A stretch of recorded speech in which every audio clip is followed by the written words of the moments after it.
Karen, I'm from the Active Area League, and I'm also a member of the state membership committee. And we are very, very excited to kick off this breakout session on voter girl. The membership committee has been working on short-term and longer-term opportunities to increase our presence in the community and to raise awareness of the league in the community. Voter Girl is one of our shorter-term opportunities that we're kicking off today. And if you come to the League Leader League lunch in the fall, okay, yeah. How's that? Is that better? Yes. Okay. If you come to the League Leader lunch in the fall, you'll hear about the longer term opportunities. So the Acton area members first saw the Voter Girl presentation at the National Convention in 2024, and we were very intrigued. Since then, we've done some collaboration with local Girl Scout troops, and with the help of the state, we were able to obtain the Voter Girl Project materials and evaluate those. We are very confident that those materials are going to be the catalyst for us to take our Girl Scout collaboration to the next level. And I'm very happy to say that we just approved our 2025 to 26 program plan, and it includes a Voter Girl Scout initiative. So the great news is that the state league has licensed the Voter Girl materials for all of the local leagues in Massachusetts.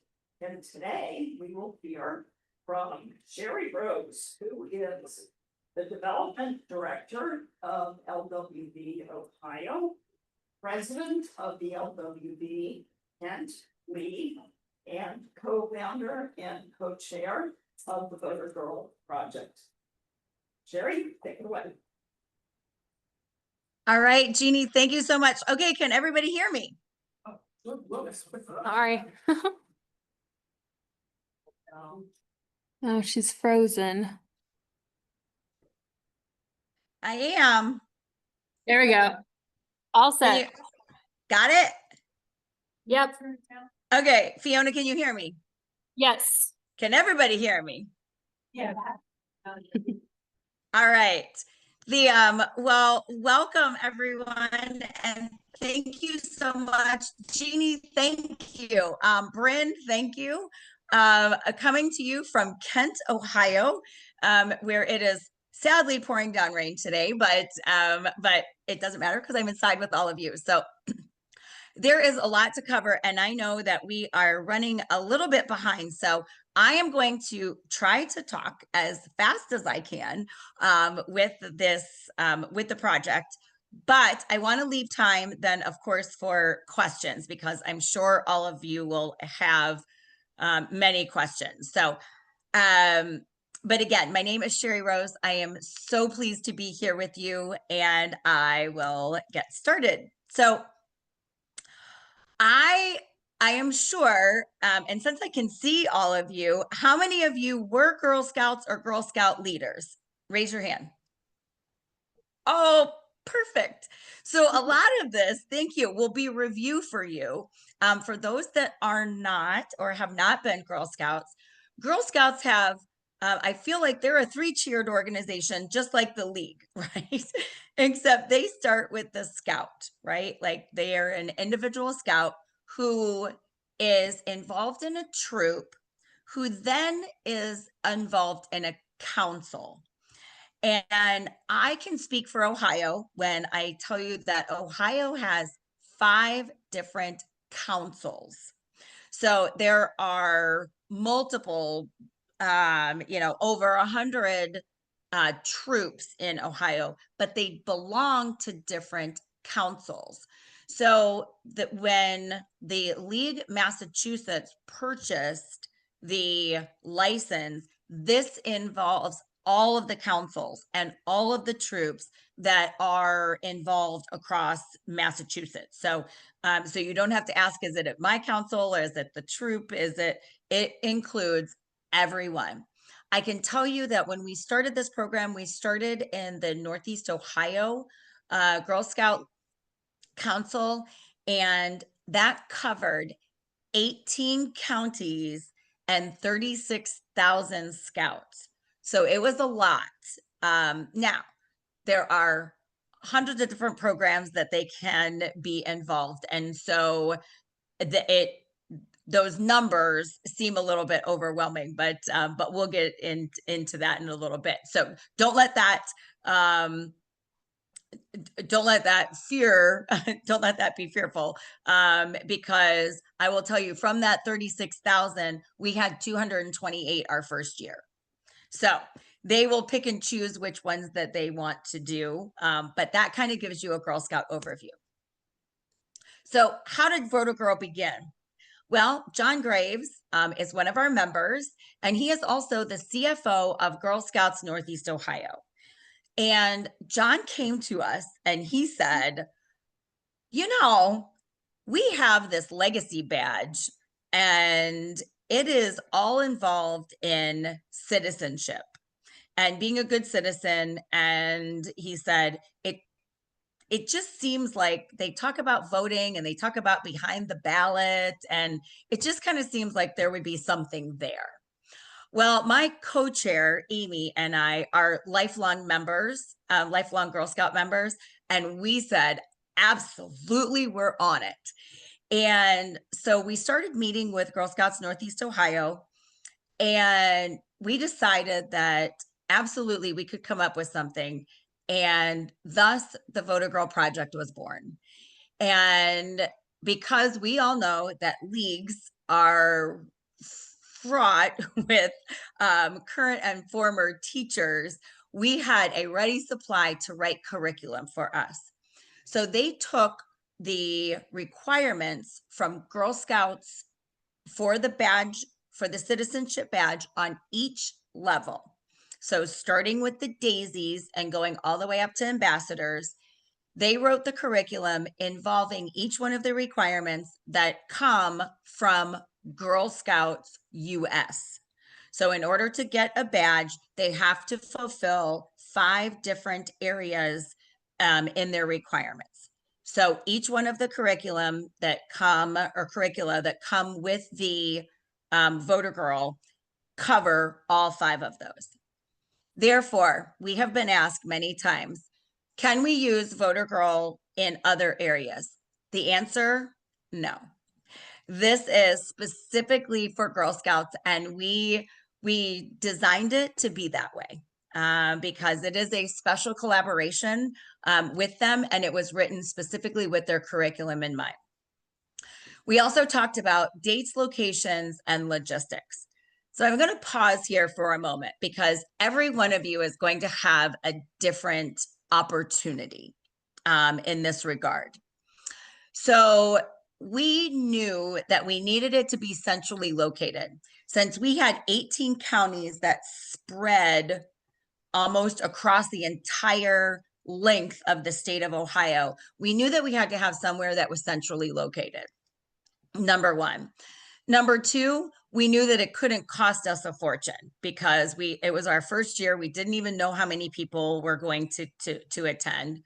Two, it had to have a lot of classrooms and or separate breakout locations for the scouts because each level had a different room.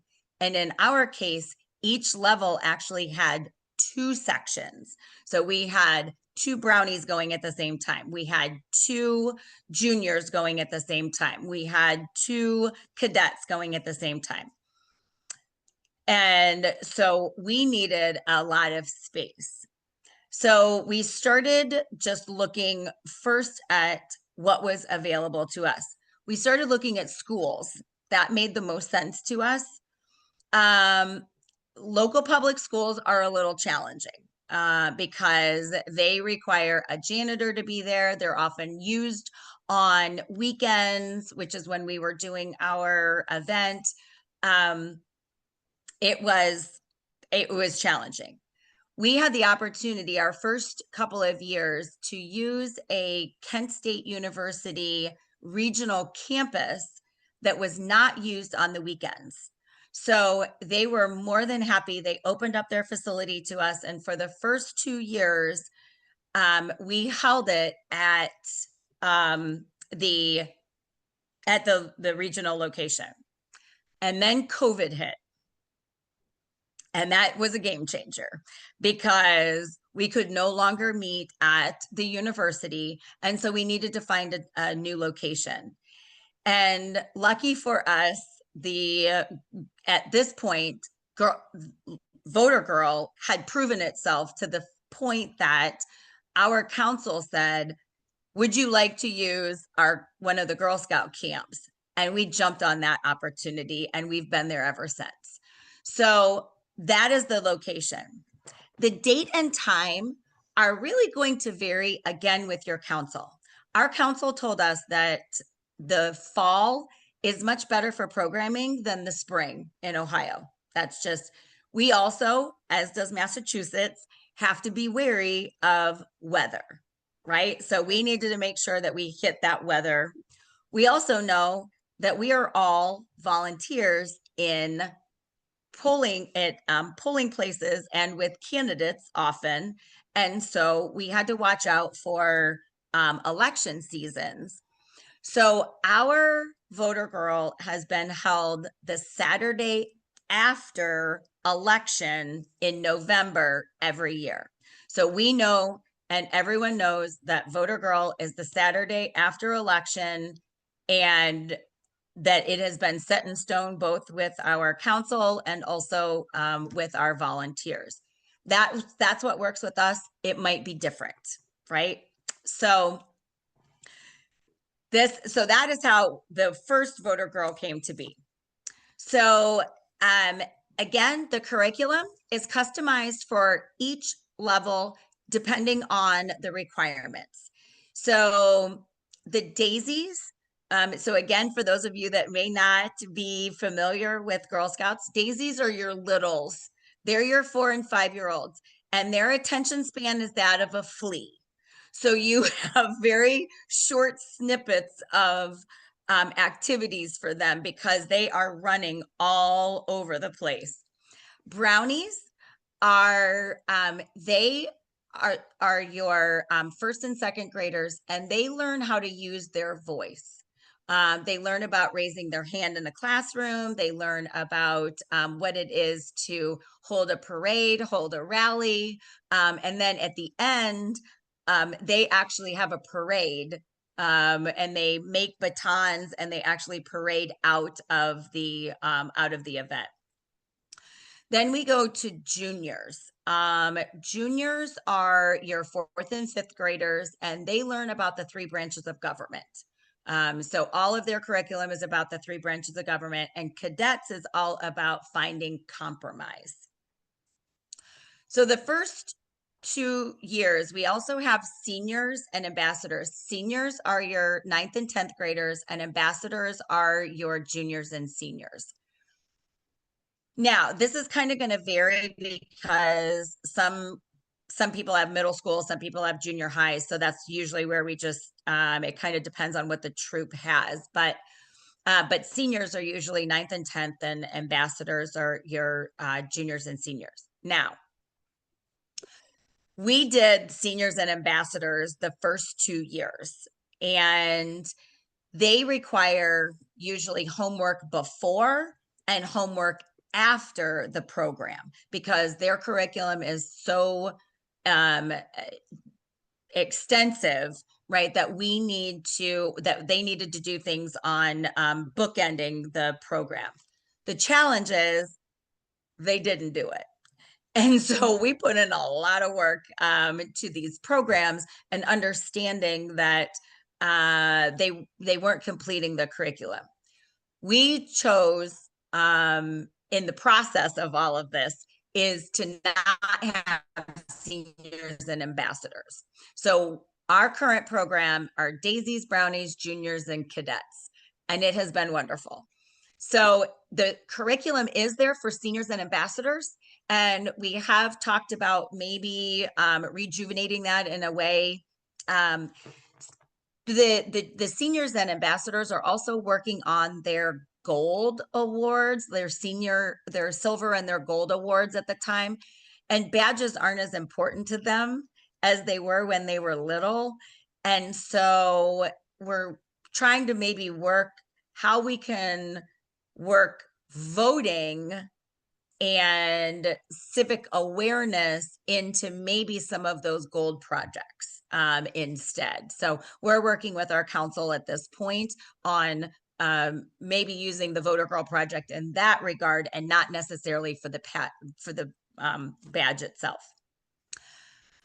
Now, one of the most exciting parts of that is that the curriculum is that we partnered with our Board of Elections. And I will tell you, they love it. And they were all on board with this. Now, we have 18 counties, so it could be any one of those counties, but it just happened to be, because this came out of the League of Women Voters of Kent, it's our county's Board of Elections.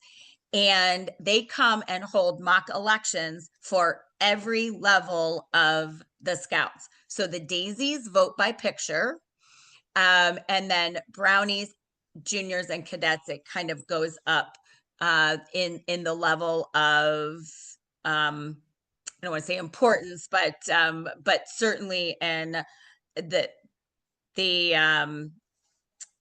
well, it's more real. We'll say it's more real. So cadets and juniors actually have like current events on their ballots, whereas like daisies are voting for their favorite pet, right? So that they get the experience, but it's not like true to life. So they actually leave their classroom or their cabin, as the case may be now. They walk to the polling place. We have polling books, which are included in the curriculum. They actually sign their name. They get a ballot. They go over to a portable booth. They complete their ballot. They come over and they actually put it into a ballot box. And at the end, when they're leaving, they get to see the results. So they go through the entire process of voting, from getting the ballot, signing the ballot book, or signing the polling book, getting their ballot, all the way to finding out the results. So that was something that we thought was important on every level, even though every level doesn't necessarily zero in on voting. So what does it take? For us, we had our co-chairs. The way that we divided it is that we have an administrative co-chair and we have a classroom co-chair. So Amy does all of the administrative. So she does the registration, she does the food, which we'll talk about in a minute, and then anything to do with teaching and classrooms is me. So then I deal with all the teachers, I deal with all the supplies, and like making sure that they're restocked at the end of every session. So I have that and she has administration. It worked for us. The core team, usually 5 to 10 people. I wouldn't go any more than that. Those are usually the ones that you will start the program, and really that's your get down and dirty, and they're the ones that are on game day. They're the ones that are there setting up, making sure that we have everything, and that's going to be your core team. Event day depends on how many levels you do. If you do daisies, juniors, cadets, brownies, then we have found that we need about 20 to 30 people.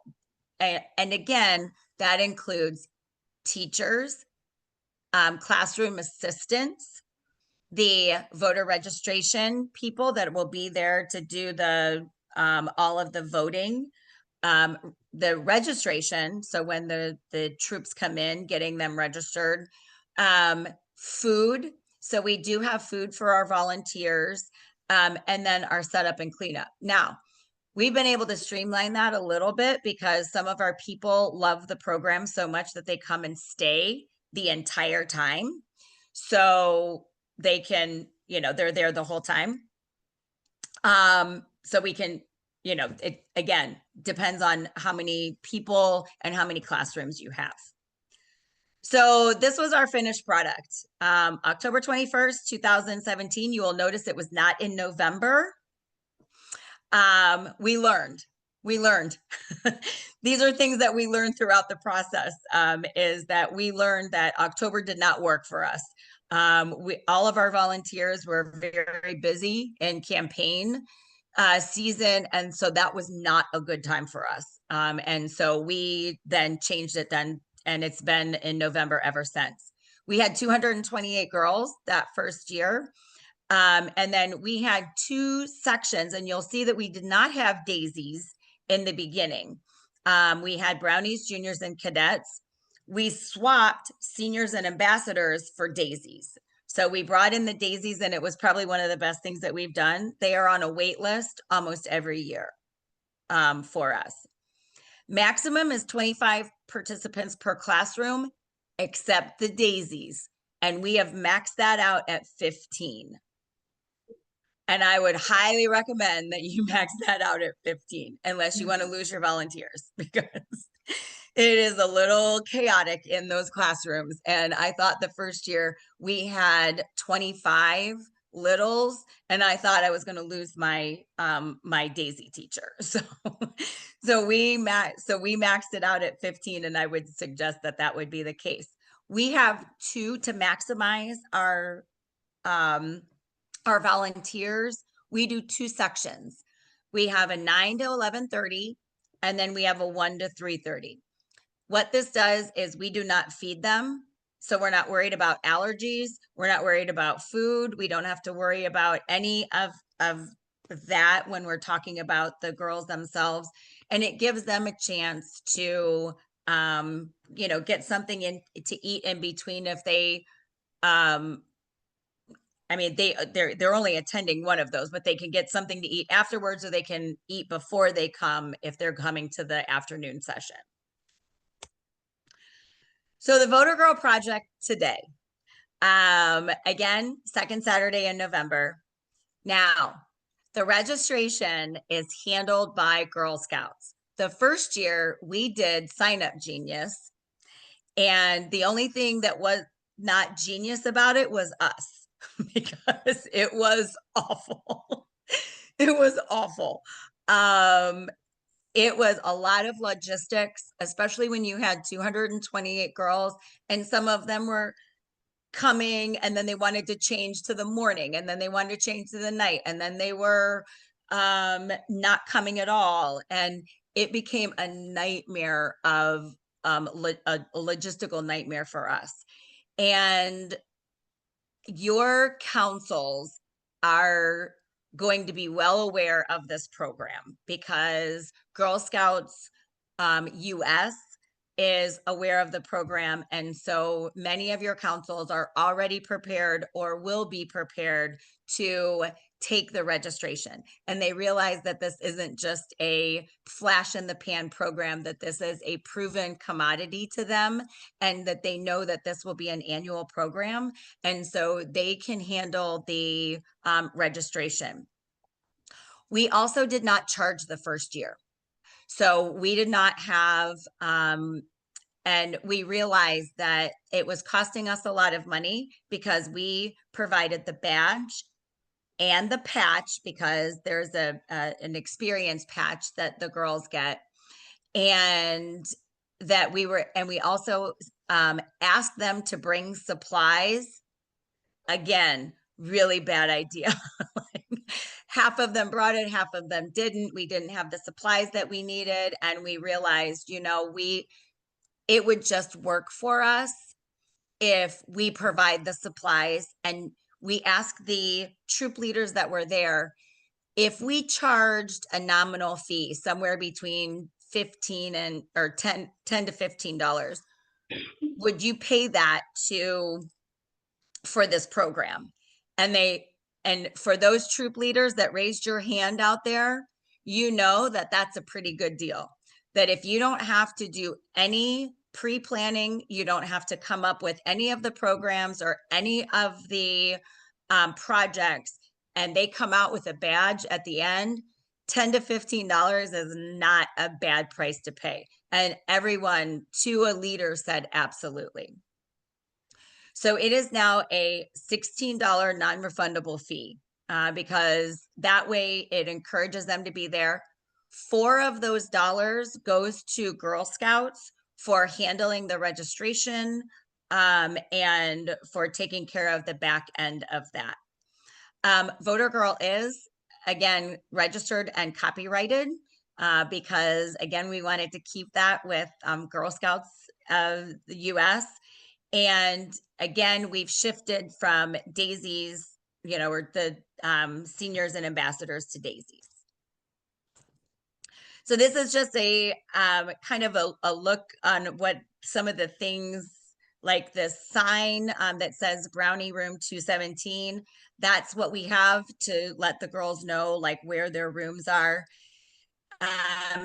Down the picture there, and the lady in the middle is Jane Christensen. She is the CEO of Girl Scouts Northeast Ohio, CEO at any of the councils across the United States. She loves the program and will be your biggest cheerleader.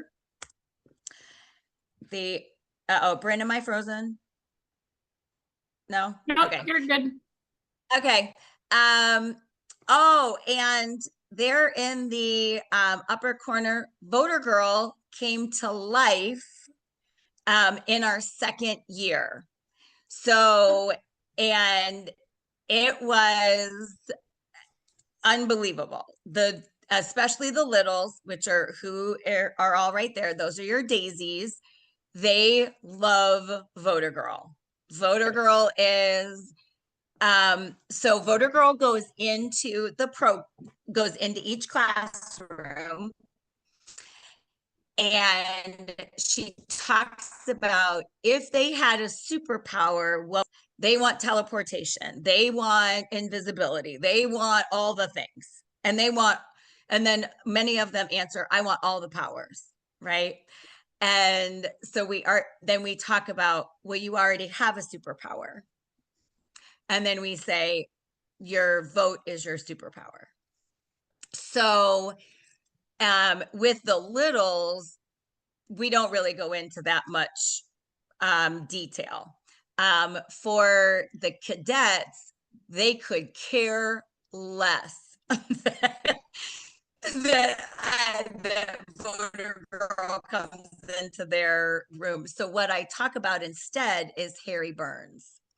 And if all of you don't know maybe who Harry Burns is, he was the one obviously that cast the vote to give for women's suffrage, and he was the final vote cast. And so I talk about who Harry Burns is and why one vote is so important.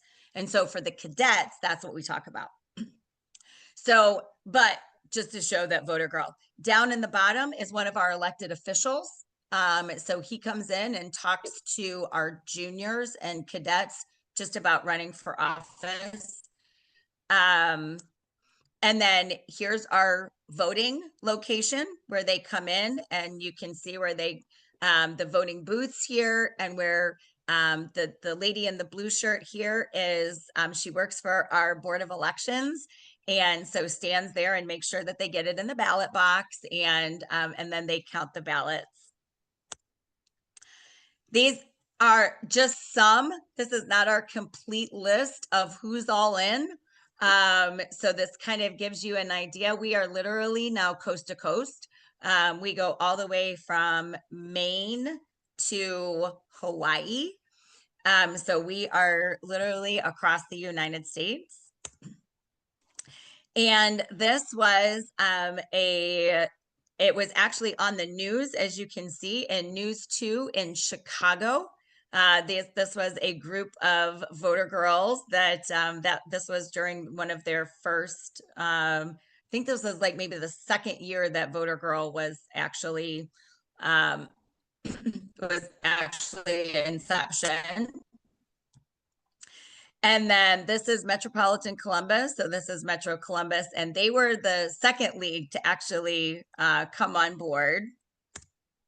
And this is out in California. So this was Northern Cali out there, Bryn, in your neck of the woods. So this was one of their, and this is how they had their voting booths set up. So that is that. I'm sure that there are probably a lot of questions, but what we really wanted girls to walk away with was the idea that voter girls are superheroes and that voting is your superpower. And we knew that it could be big. We just didn't realize how big it could be. And it has been humbling and an honor to watch it grow across the United States. And we are thrilled that Massachusetts is on board with us, because we can't wait to see what you can do with the program and how you can help it grow.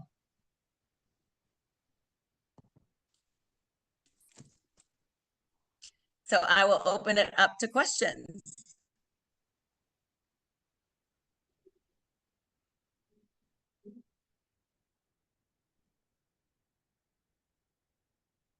Hi, this is Sol from Marblehead, Mass. Is it possible Can't to hear look you. at, is it possible to look at the curriculum? To your mouth. Is it possible to look at the curriculum? You will all have the opportunity to look at the curriculum. I mean, before doing it. The state league has licensed that curriculum, so that curriculum is available to any local league. So what, is there a licensing fee? That is all taken care of. The curriculum is, we have a, state league probably has it out on their Google Drive at this point. So what we'll do after this is work with Bryn to get an email list set up. I think that's a good idea. We'll get a Google group set up for those that are interested, and we'll publish. Oh, look at that. Yeah, okay. So there's a QR code. Is that on all the tables, or is it just that one? Okay,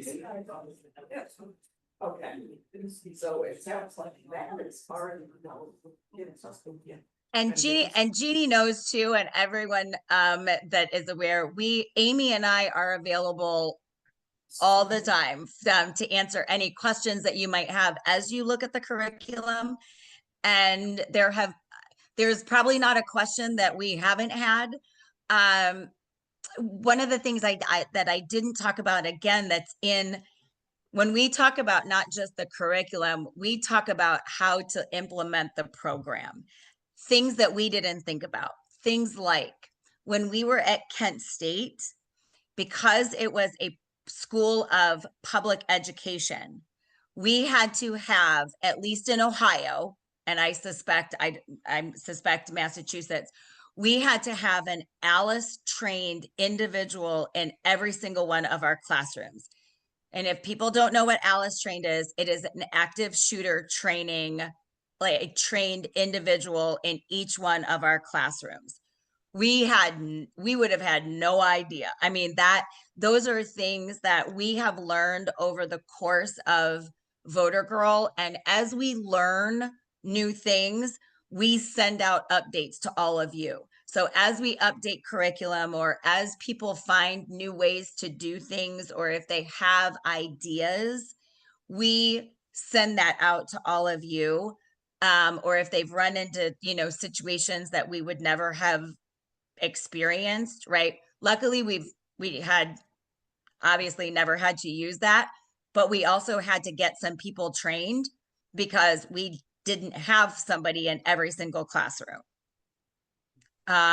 So those are things that are in the packet of information that's far above and beyond any of the, like, even the curriculum. I have a quick question and then a bigger one. Is $16 per girl or per troop?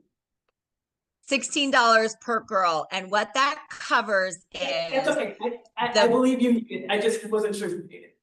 I just wanna save your time. Can you speak to Yeah. what difference it's made, like the next years, are these girls going back to school or their friends, and any anecdote that they're talking about voting or getting their parents or anything around just longer term, cause it's one day and stuff, longer term impacts that you're seeing? Good question. Well, for the girls themselves, the program has obviously resonated to them because we have some girls now that are in their 4th session. So they've been there for brownies, or their 3rd session, brownies, juniors, and cadets. So they've returned because they like the program. One of the ways that we've seen a difference long-term is that we limited the number of troop leaders and adults that could be in the room, because they were actually more of a distraction than the girls were sometimes. So we ended up making a place for all of the troop leaders and the adults to go. We made it a coffee room, and they actually love it because it gives them a chance to talk sometimes with their co-leader. And then we go down and talk to them about membership in league. We talk to them about if they're all registered to vote. So we have registered voters with the troop leaders and the adults that are there. We have gained members because of the people that are there and the adults in the room. And they've been able to take that information back to their communities as well. So with the girls, we do give them a sheet that they can take home and talk to their parents about voting. And that each one of the levels talks about how they can talk to their parents about voting. Now, most of the girls whose parents vote, they'll let you know. Like they'll say, oh, my mom takes me to vote every year, right? So we know the girls that their moms, or whoever takes them to vote.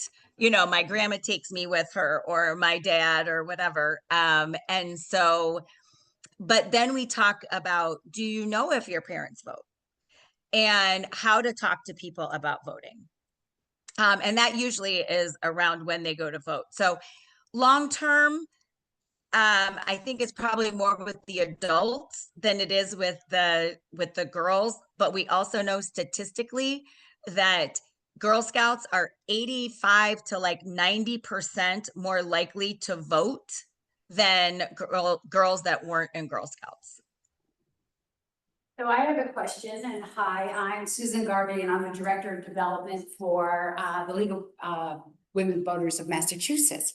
So I'm Well, very hi, nice to meet you. Hi. So you and I speak the same language. We So do. I'm very interested in knowing about the partnership and the value of our local leagues picking up this license and how that can turn into a deeper commitment in the community, obtaining new members. You touched on that just now a little bit, but I mean, this is a wonderful, lovely program. I think it's great. I could see multiple generations wanting to get involved in this. But as far as our partnership goes with you, we just bought this license. We want our local leagues to take advantage of this. And then what kind of partnership are we getting? I'm immediately going and I'm thinking, who can I get to sponsor this thing? So the league doesn't have to pay for it, but we have an overriding sponsor that we would share across all the states that are doing it. Have you guys gotten that far yet? Well, no, in the fact, and I guess I'm sponsoring for what, I guess? So sponsoring to grow these licenses and get this out to a number of, across the state. You said you go from Maine to Hawaii, but, you know, if we just even talk about the Northeast. And making sure that all of our state leagues have access to this program. What is the partnership like between this, license and the league? I'm just not understanding the value, as far as we're all looking for younger members, we're all looking to grow our memberships. And how does this partnership help in this? The using it in your now that each local league has access, right? They can do Yeah. this at their local level as well as on a council level. So Yeah. if your league does not want to do, so like we cover our entire council, right? Yes. And I will tell you, if you are looking for your council to support a program, I would find one of the programs for them to support. It's hard for them to do. I can't speak for your council. For our council, it would be hard for them to support 15 different voter girls across like the entire council for the year. Okay. A local league could do the program with a brownie troop or a junior troop or someone in their local community and reaching out to that local troop to and working with their leaders to do it just within their local community. Yeah, exactly. That's what I thought it was. You know, our local leagues are all unique in their communities, right? Across the Commonwealth of Massachusetts. So what we're going to be asking is for our local leagues to adapt this in their own community with a partnership with the Girl Scouts or the Brownies or whoever is there, which would open up a whole new demographic of future members for their local league. Correct, but you also have a ready-made supply of current members in their parents. That's and right. in their local and in their leaders. I would absolutely, if you're to not only, do it locally, but I would absolutely recommend that you do it with the council and do it on a larger level as well, though, because it gets a lot of exposure. Okay. We have gotten a lot of exposure just in Northeast Ohio. When we have the program, Girl Scouts Northeast Ohio talks about the Voter Girl program when they're touting some of their annual programs. They'll use the collaboration that they have with League of Women Voters. So I would definitely make sure that you're doing it on a larger scale as well. Let me just put in a word from Acton area and what our vision is. We will certainly take this curriculum and trial it with some local leagues, right, in our member towns, just to shake it out, because we might not be that brave to go there. But then our vision is that we will collaborate both with the council. There are 3 councils in Massachusetts. My understanding is that 2 of them are much larger than the 3rd, but we'll work out where we're going with the councils and then with local leagues. This is a great opportunity for the local leagues to get together and collaborate on something. We could not do what Shari has done in Ohio with the Acton area. Wait, we're too small, but goodness, we have Concord, we have Suffolk, so that's why it's very important. Get on this email list because the discussion will be a joint discussion. This won't be something that you necessarily go out into on your own. I do a group that just get our feedback.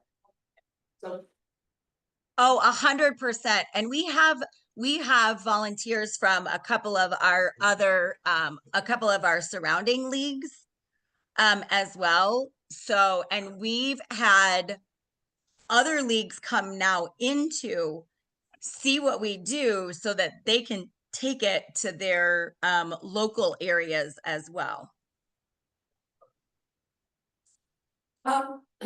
My name is Suzanne Brock and I'm from the Dennis Cape Cod Area League. I realized that the effort and the planning that went into doing this was astronomical.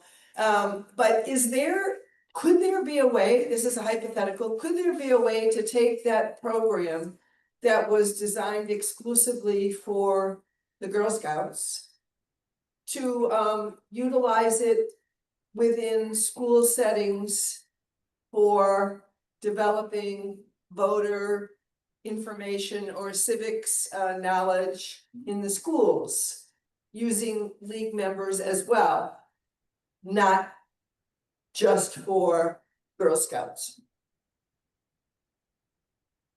Yeah, thank you, Susan, for the question. And maybe, but it wouldn't be with the voter girl name. So we've been asked that before, if we would think about taking some of the curriculum or developing curriculum that could be used and using some of those same learning objectives of those levels. And it could be a possibility. The voter girl forever stay with Girl Scouts. I am just a regular member, but I'm interested in money. So I'm curious about how much does the Massachusetts League pay? And what do they get for that? And also, you said that $4 of the $16 goes to the Girl Scouts. Where does the other $12 go? So the other $12 goes to so we provide the badge and we purchase the badge from Girl Scouts, and that is $4. Okay, so the badge is $4. The patch, so Girls Scouts, I should say, are all about the experience patch. So if you see a Girl Scout, the front of her sash or her vest will be badges. That is what she earns. And then on the back are experience patches. Okay. And the experience patch is another $450, I believe. So that right there is $850. Okay. And then we provide all of the supplies to all of the classrooms.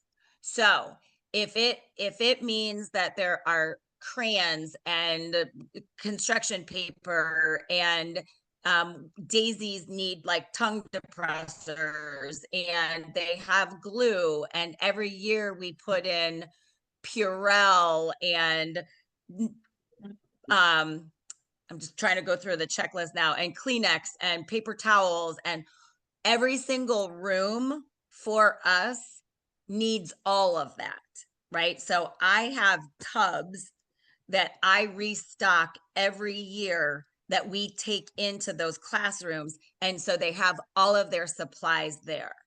So that covers all of, and like any of our printing, our administrative costs when it comes to like our banners that we've had printed. We've had the ballots that we have is that we pay the Board of Elections because they actually print on the ballot paper. So it looks like an exact ballot that you would get from the Board of Elections, right? So that other $350 or whatever pays for all of the supplies that we have.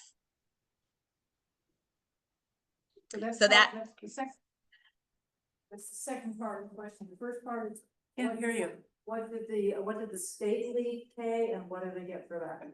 right, and so that gives license to all of the leagues across the state to be able to use anything and everything in the packet that they received. So that is all of the curriculum and the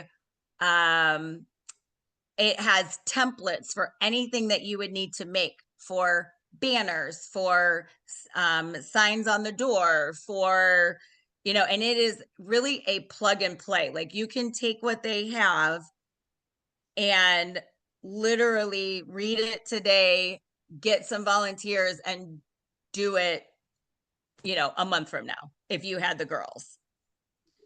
Right. So that is, and when we do it, it is giving license, and there are 44 leagues across the state, and that gives it to every single league across the state. Hi, my name is Sue Cameron and I'm from the Cape Cod League, also just became the treasurer. So to these questions about money, I think the question is, does the $16 that you charge per girl cover all the expenses, or should a local league expect to have to find a sponsor like Susan Garvey asked for? So that's kind of, I think, where this is directed. Yeah, no, that is why we charge, and we didn't charge the first, like I said, we didn't charge the first year, and it did cost us. And so we did charge the second year, and then when the council took over registration, which again, best decision ever, then we raised the price a little bit. So it started out as $10, but even still, then it wasn't covering the cost of the badge, the patch, the supplies, and the registration fee. So we're not making money on the program, right? Like it's not a money maker for us. If we make any money, it may be 50 cents a girl. If, depending on if we've had to buy extra patches, or, 1 year we may have more patches than we needed, or so we may give or take 50 cents to $1, but it's not necessarily. Now, to my fellow development director in there, you could make it a fundraiser, right? You could tack on $1 or $2 to your fee. And for the troops, or for the girls that cannot afford the registration price, the councils have a fund for that. And they know the girls that cannot, that are not able, right? They're flagged in their system. So if they were to register, they know that who those certain scouts are. So there is a fund for them. So that doesn't ever keep someone away from the program. Great. Hi, Shari, this is Hi. Celia Nolan. I'm on the state board, and I saw your presentation at the national convention last year and left fired up like that. After that whole convention, I was like, we gotta do Border Girl. So I am thrilled that the state league was able to make it happen. And I just wanted to check, when we were talking about what the state league gets, I believe it also includes updates. So can you speak to that? Do I remember correctly? And if so, what kind of updates would you anticipate? Right. And that is like when, so any curriculum updates that we have, that would be made, they haven't changed the requirements on the badges, I think, for forever. So we haven't had to change any of the curriculum necessarily, but if another league does something differently and they notify us, we send that out to everybody. If there is something that changes in policies, especially at the national level, that is sent out to everyone as well. If we change something in the curriculum, so a couple of years ago, we added some books, some recommended books to have, especially when we added daisies, because again, you need to keep their minds occupied all the time. So we recommended a couple of books that could be read during their session, and we sent that out to everybody as well. As we found these books and they worked with us, right? They worked and the girls seemed to be intrigued. So those are the types of updates that we would send. And we will, if it is a large, we'll put it in like a Dropbox or a Google Drive, but most of the time it is sent out through email. Okay, thank you so much, Shari. Unfortunately, we do have time, but fantastic program, and thank you for sharing your time with us today. Oh my gosh, thank you guys so much. I cannot wait, like I said, to see what all of you do with this and all the different things. Let us know, send us pictures so we can add you to our presentation, and have a great rest of the convention. And thank you all for coming to this breakout on behalf of the membership committee. Please use that QR code to send in an interest form. You can also email us, or you can tell us personally. The old-fashioned way works too. If you're interested, you are free to go forth and use this program. And I'm very excited to hear what you do with it.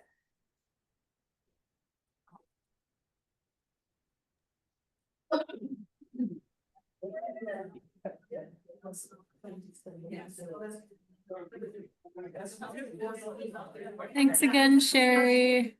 Thank you, Thanks, guys. Thank you. Thanks. Yes. Oh, here's Jeannie as Sherry, well. Thank you so much. That was wonderful. It's lovely to see you in the flesh, and have a good protest today. I know, I'm looking outside. I was like, okay, it's starting to ease up on the rain. It's gotta let up. I know, come on. Put your raincoat on. Get out there. Bye, Thank everybody. you. Thank you guys so much. Bye. Bye, Martha.